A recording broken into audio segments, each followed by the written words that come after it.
Buenos días, bienvenidos a este vídeo correspondiente al tema 2 de la asignatura de Estadística y Probabilidad. Introducción a la estadística clásica. Lo primero que me gustaría comentar es qué es esto de la estadística. La estadística simplemente es un conjunto de herramientas que ayudan a procesar, resumir, analizar e interpretar datos y resulta útil en prácticamente todas las decisiones económicas, empresariales y también de la vida cotidiana, porque muchas veces, sin ser conscientes de ello, estamos aplicando la estadística en nuestras decisiones del día a día. Algunos ejemplos, bueno, pues plantearse si habrá mejorado el mercado de trabajo cuando termine el grado, o pensar si un nuevo libro electrónico tendrá éxito, o incluso plantearse cuál es la mejor ruta con el coche para ir a la playa. Bueno, voy a empezar dando una serie de definiciones clave que tenemos que entender para comprender los conceptos fundamentales de la estadística. Voy a empezar hablando de la población.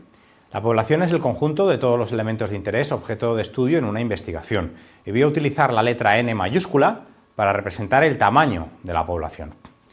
Hablaré de muestra cuando me refiera a un subconjunto observado de la población, y utilizaré la letra N minúscula para representar el tamaño de esa muestra. Hablaré de parámetro, refiriéndome a una característica específica de una población, y hablaré de estadístico para referirme a una característica específica de una muestra. Bien, yo entiendo que con estas definiciones, que son un poquito abstractas, es difícil hacernos una idea de, bueno, ¿y esto qué significa? De tal forma que vamos a verlo con un ejemplo que yo creo que se entiende muchísimo mejor. Consideremos el siguiente caso. Por el motivo que sea, yo quiero estudiar una característica, ya veremos cuál, en una población. En este caso, ¿qué población? Todos los varones españoles mayores de 18 años. Esa es mi población, ese es el conjunto de individuos que yo quiero estudiar.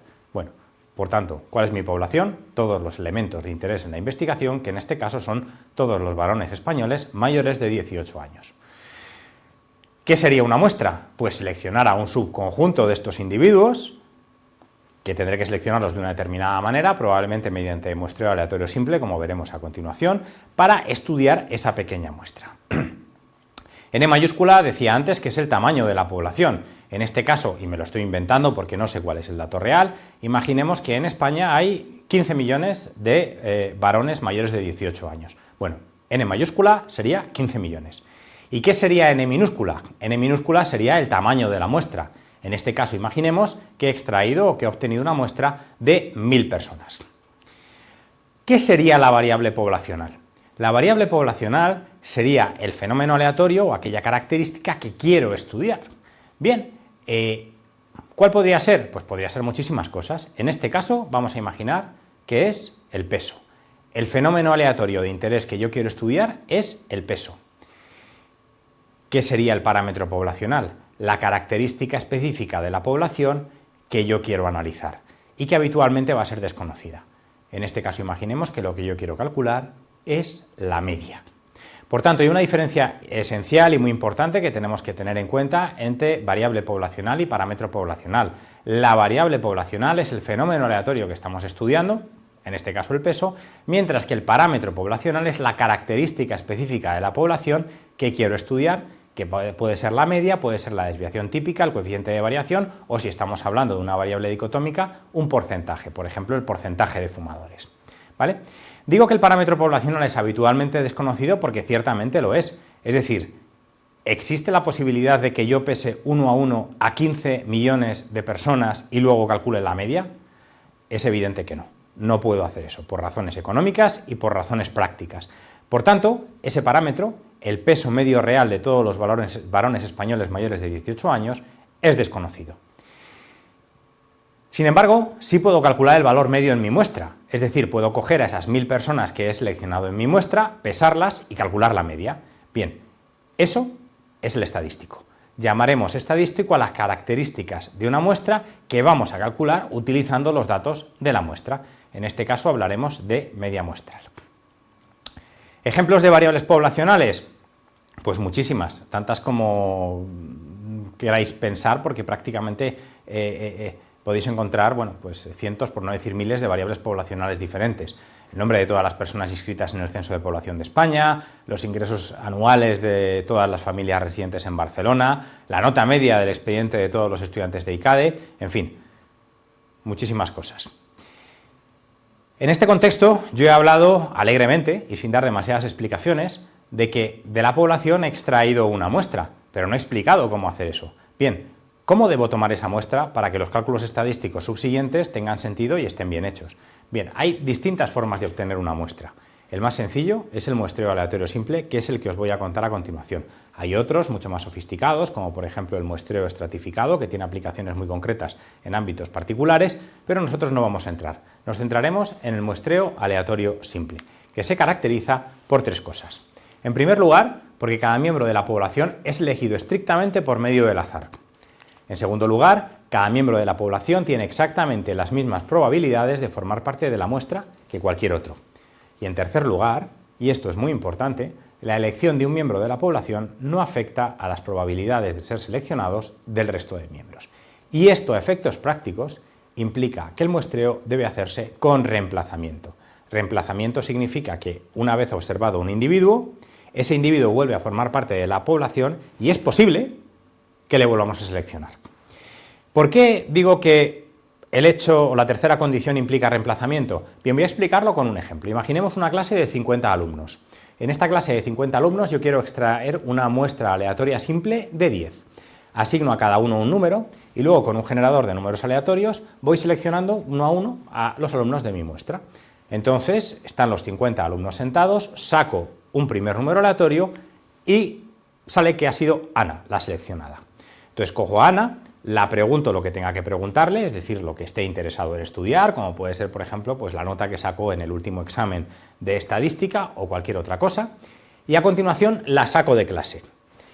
Me quedan 49 alumnos en el aula y genero un nuevo número aleatorio para ver cuál es el siguiente en ser seleccionado. ¿Lo estoy haciendo bien? Vamos a darnos cuenta enseguida de que no lo estoy haciendo bien. Antes de empezar el proceso de selección, cuando había 50 alumnos en el aula, la probabilidad de que cada uno de ellos fuera elegido era 1 entre 50. Sin embargo, una vez que Ana ha salido del aula y quedan solo 49 alumnos en el aula, la probabilidad de ser elegido ya no es 1 partido por 50, es 1 partido por 49. Las probabilidades se han alterado. Por tanto, no se cumpliría la condición 3, el hecho de que un miembro de la población sea elegido no afecta a las probabilidades de ser seleccionados del resto. ¿Cómo consigo que esto se cumpla? Muy sencillo. Una vez que he preguntado a Ana lo que quería preguntarle, la vuelvo a sentar en su sitio y vuelvo a generar otro número aleatorio. Sigue habiendo 50 alumnos en el aula, la probabilidad sigue siendo 1 partido por 50 y por tanto se cumple la condición número 3. Claro, hay un riesgo, que quizá, por mala fortuna, vuelva a salir el mismo número aleatorio y Ana vuelva a ser seleccionada. Bien, no pasa nada, no es un problema. Lo importante es que se cumpla la condición de que las probabilidades de que, la elección de un miembro de la población no afecta a las probabilidades de ser elegido del resto. Así que este es el motivo por el que siempre tenemos que hacer reemplazamiento. El sentido común nos dicta que cuando la población es excepcionalmente grande, el reemplazamiento no es completamente imprescindible. Es decir, imaginemos que tenemos una población de 50 millones y estamos sacando una muestra aleatoria de 1000.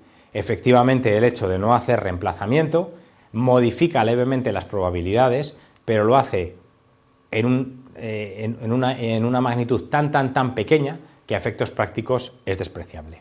No obstante, y si queremos ser puristas, siempre hay que hacer reemplazamiento.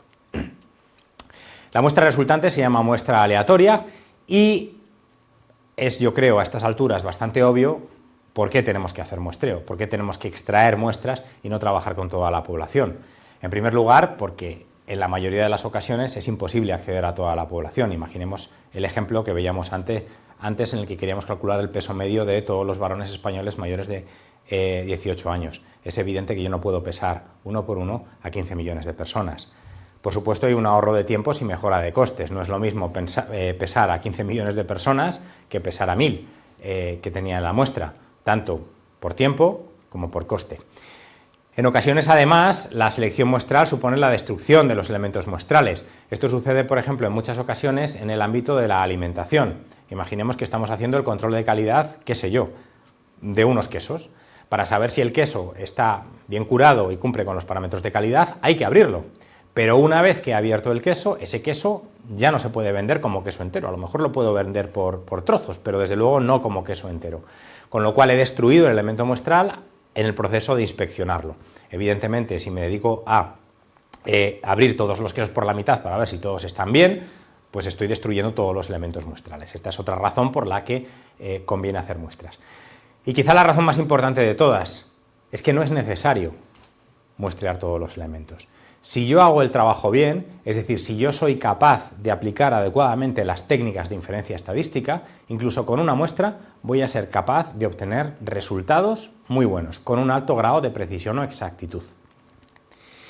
En resumen, dos grandes ramas en el ámbito de la estadística clásica, la estadística descriptiva y la inferencial. La estadística descriptiva simplemente consiste en obtener medidas, métricas, estadísticos.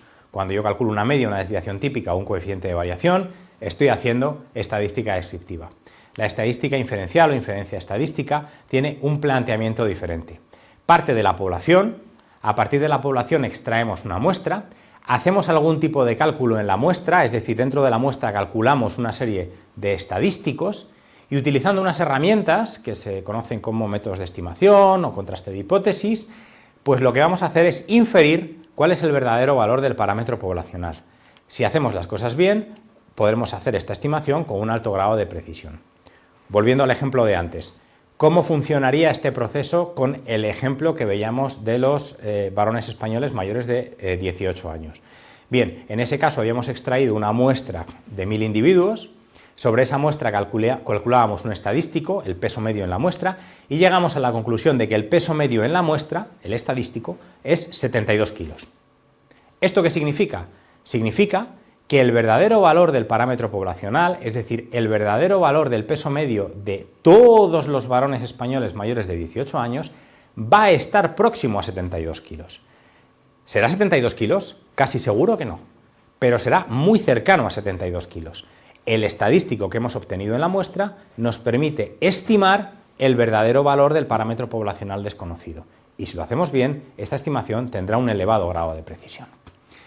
Como observación un poco obvia, pero que es necesario hacerla, si tenemos datos de toda la población, evidentemente no es necesario muestrear. Por ejemplo, si yo estoy llevando a cabo un estudio sobre el rendimiento académico de todos los alumnos de ICADE y por el motivo que sea, yo pudiera acceder a los expedientes académicos de todos los alumnos de ICADE, evidentemente no necesito muestrear, tengo datos de toda la población.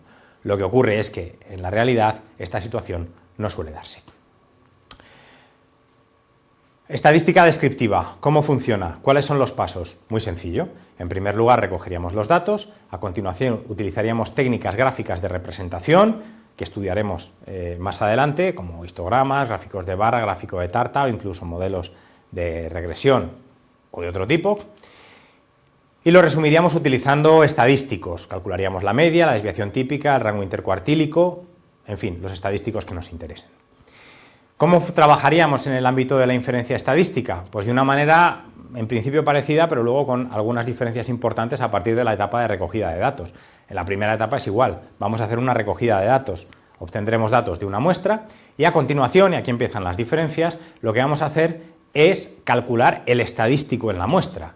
Es decir, por ejemplo, podríamos calcular cuál es el porcentaje de fumadores en la población española utilizando el porcentaje de fumadores en una muestra de 100 personas. En el ejemplo de antes, el estadístico sería el peso medio de las 1000 personas que estaban en mi muestra. Por tanto, utilizando los datos de la muestra, en esta segunda etapa, estimaríamos el valor del parámetro poblacional, calcularíamos el valor del estadístico, que es una estimación del verdadero valor del parámetro poblacional. Y finalmente, en la tercera etapa, utilizaríamos herramientas conocidas como contraste o test de hipótesis para tener un grado de certidumbre en relación a la precisión de esa estimación que hemos dado. Por tanto, la inferencia es simplemente el proceso de obtener conclusiones o tomar decisiones sobre una población a partir de los resultados obtenidos en una muestra concreta. Bien, con esto terminamos el tema número 2, introducción a la estadística clásica. Espero que os haya resultado interesante y sobre todo útil. Nos vemos en próximos vídeos.